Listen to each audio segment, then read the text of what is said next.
তো গাইজ স্বাগতম জনাইছোঁ মোৰ চেনেলৰ অন্য এটা ইনফৰমেশ্যনমূলক ভিডিঅ'লৈ।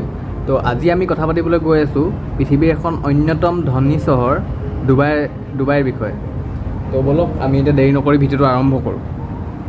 তো 20-30 বছৰ আগলৈ যদি আমি মন কৰোঁ, ডুবাই চহৰখনত বালিৰ বাহিৰে একো নাছিলে 20-30 বছৰ আগত। তো আজি যিখন ডুবাই, তো তেতিয়াৰ পৰা এতিয়ালৈকে, এতিয়াতো ডুবাই চহৰ চবেই চিনি পায়, চবেই জানেই কেনেকুৱা এখন চহৰ হয়। তো এই পৰিৱৰ্তনৰ আঁৰত থকা মুখ্য এজন ব্যক্তিৰ নাম হৈছে, নামটো অকণমান টান হয় কাৰণে মই চাই লৈছোঁ বহুত, শ্বেখ মহম্মদ বিন ৰছিদ আল মকটুম। তো এইজন ব্যক্তি এনে এজন ব্যক্তি আছিলে যিজনে, আমি যদি পিছৰ এদিন দুদিনৰ কথা চিন্তা কৰোঁ যে কাইলৈ কি কৰিম বা কাইলৈ আমাৰ ওচৰত কি থাকিব, তো তেওঁ মানে তেনেকুৱা নহয়, তেওঁ পিছৰ 10 বছৰৰ কথা চিন্তা কৰিছিলে। তো সেইটো ভিজনলৈ কাম কৰি যোৱাৰ কাৰণে এটা সময়ৰ ৰেগিস্তান আজিৰ ডুবাইলৈ মানে পৰিৱৰ্তন হৈছে। তো মানুহৰ সদায় কাৰণে ভিজন ডাঙৰ হ'ব লাগে। তো তেওঁৰ ওচৰত ইমান টকা পইচা নাছিলে যে ডুবাইখন তেওঁৱে ধনী কৰিছে। তেওঁৰ ভিজন ডাঙৰ আছিলে, তেওঁৰ আইডিয়া আছিলে, তেওঁৰ টেলেণ্ট আছিলে। তো সেইটো কাৰণে তেওঁ আজিৰ ডুবাই চহৰখন গোটেই পৃথিৱীয়ে আজি সেইটো কাৰণে দেখিবলৈ পাইছে, তেওঁৰ কাৰণে একমাত্ৰ। আৰু ডুবাইখনৰ কনচেপ্টটো এনেকুৱা যে ডুবাইত যদি কিবা এটা বনায়, তো সেইটো পৃথিৱীৰ ভিতৰত একমাত্ৰ হ'ব, নহ'লে পৃথিৱীৰ নম্বৰ 1 হ'ব। মানে তাত বেছি টুৰিষ্ট এট্ৰেকশ্যনৰ কাৰণে চহৰখন পপুলাৰ ডুবাইখন।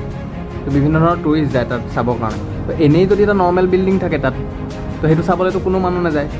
তো সেইটো কাৰণে মানে পৃথিৱীৰ আটাইতকৈ ওখ বিল্ডিং বুৰ্জ খালিফা বনাই দিলে, আৰু পৃথিৱীৰ একমাত্ৰ 7 ষ্টাৰ হোটেল বনালে তাত সেইটোৱে কনচেপ্ট যে পৃথিৱীৰ হয়তো যিটো বনাব বস্তু পৃথিৱীৰ একমাত্ৰ হ'ব, নহ'লে পৃথিৱীৰ ভিতৰত নম্বৰ 1 হ'ব।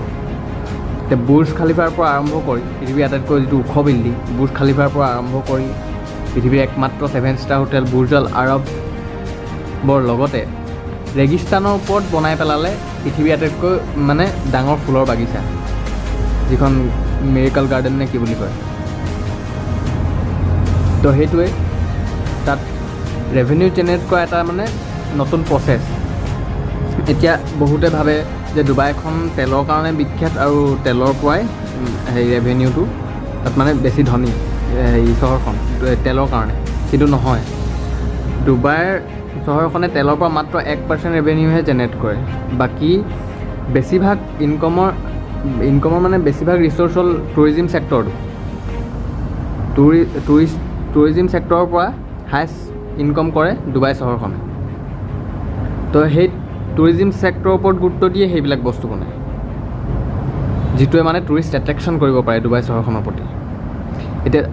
এতিয়া এই পালম আইলেণ্ডটো এনেই বনাওঁ বুলি ক'লে নৰ্মেল আইলেণ্ড হিচাপে বনাব পাৰে। আপোনাক মই দেখাই দিছোঁ, চাই ল'ব পালম আইলেণ্ডটো কেনেকুৱা হয়। এনেই নৰ্মেল চাৰ্কুল টাইপত বা আইলেণ্ড আৰু নৰ্মেল আইলেণ্ডৰ নিচিনা থাকিব পাৰে, বনাব পাৰে। কিন্তু সেইটো এটা মেড আইলেণ্ড হয়, আৰু তাক এনেকুৱা ডিজাইন দি বনালে যে তাৰ এতিয়া ঘৰবিলাকো বহুত দামী, তাৰ ভেলু থকা মানে, কাৰণ সেইটো এটা পপুলাৰ এটা আইলেণ্ড হয়, ইউনিক আইলেণ্ড, বেলেগ নৰ্মেল আইলেণ্ডৰ নিচিনা নহয় যিহেতু। তো তাৰ এটা ভেলু আহি গ'ল। তো তেনেকৈয়ে এতিয়া বুৰ্জ খালিফাৰ ফ্লেটবিলাকটো বিক্ৰী হয় অলৰেডি বহুত দামত, লগতে লাইফ টাইমৰ কাৰণে টুৰিষ্ট এট্ৰেকশ্যনো হ'ল তালৈ, টুৰিষ্টো যাব, তাৰ পৰাও পইচা ঘটিলে। তো ডুবাইৰ কনচেপ্টটো মানে তেনেকুৱা। আৰু তাত ক্ৰাইম বোলা বস্তুটো খুব কমেই হয়, প্ৰায় 0 বুলিয়ে ক'ব লাগিব ক্ৰাইমৰ পাৰ্চেণ্টটো। কাৰণ তাত আপুনি যদি সৰু সুৰা এটা ভুলো কৰে, যে এটা স্পীড লিমিট বান্ধি দিছে, ইমানটো স্পীডত গাড়ী চলাব লাগিব, তো আপুনি যদি সেই স্পীডটো ক্ৰছ কৰি গাড়ী চলায়, তো আপোনাৰ অট'মেটিকেলি একাউণ্টৰ পৰা পইচা কাটিব। কাৰণ তাত আপোনাৰ 1 কিলোমিটাৰ মূৰে মূৰে ৰাস্তা হওক, য'তেই হওক 1 কিলোমিটাৰ মূৰে মূৰে আপুনি কেমেৰা পাব তাত। তো তাতে আপোনাৰ একাউণ্টৰ পৰা লগালগ কাটিবই পইচা, আপুনি যদি সেইটো এটা সৰু সুৰা এটা ভুলো যদি কৰে। আপোনাৰ পিছত আৰু পুলিচ এক্সট্ৰাকৈ দৌৰি যাবলৈ দৰকাৰ নাই। আৰু পুলিচে আমাৰ নিচিনা এই ঢেকেচা খোৱা জিপ লৈ ঘূৰি নুফুৰে, লেম্বৰগিনি ফায়াৰ নিচিনা ছুপাৰ কাৰ ইউজ কৰে। তো ভাবক কিমান এখন নেক্সট লেভেলত চহৰলৈ মানে লৈ গ'ল। তো ইয়াৰ আঁৰত থকা যিজন ব্যক্তি শ্বেখ মহম্মদ বিন ৰছিদ আল মকটুম, তো এইজন এনেকুৱা এজন ব্যক্তি মানে যিজনৰ ভিজন বহুত ক্লিয়াৰ, আৰু তেওঁৰ বহুত আইডিয়া আছে, যাৰ কাৰণে তেওঁৰ আজিৰ ডুবাই চহৰখন বনাই পেলালে। আৰু বহুত বনাই আছে কিবা কিবি। উদাহৰণ হিচাপে আপোনালোকক কওঁ, তাত এতিয়া কাম চলি আছে নেকি। তাত এতিয়া বনাই আছে আপোনাৰ আণ্ডাৰ ৱাটাৰ ৰেলত যাব পৰা ব্যৱস্থা কৰি আছে সাগৰৰ মাজেদি। তো সেইটো যদি বনাই আছে সেইটো ডুবাইৰ পৰা মুম্বাইলৈ হ'ব, সেইটো বনাই আছে মানে ডুবাইৰ পৰা মুম্বাইলৈ। সেইটো যদি ক্লিয়াৰ হয়তো সেইটো চাবলৈও মানুহ আহিব। মানে পানীৰ তলেদি ৰেল চলাটো ইমানটো সহজ কথা নহয়, সেইটোতো ক'তো হোৱা নাই আজিলৈকে। তো যদি হয় ডুবাইতে হ'ব। তো গাইজ ডুবাইৰ বিষয়ে অকণমান ক'বলৈ চেষ্টা কৰিলোঁ। যদি ভিডিঅ'টো ভাল লাগিল লাইক আৰু শ্বেয়াৰ কৰি দিব, লগতে চেনেলটো ছাবস্ক্ৰাইব কৰিবলৈ একেবাৰে নাপাহৰিব। তো গুড বাই।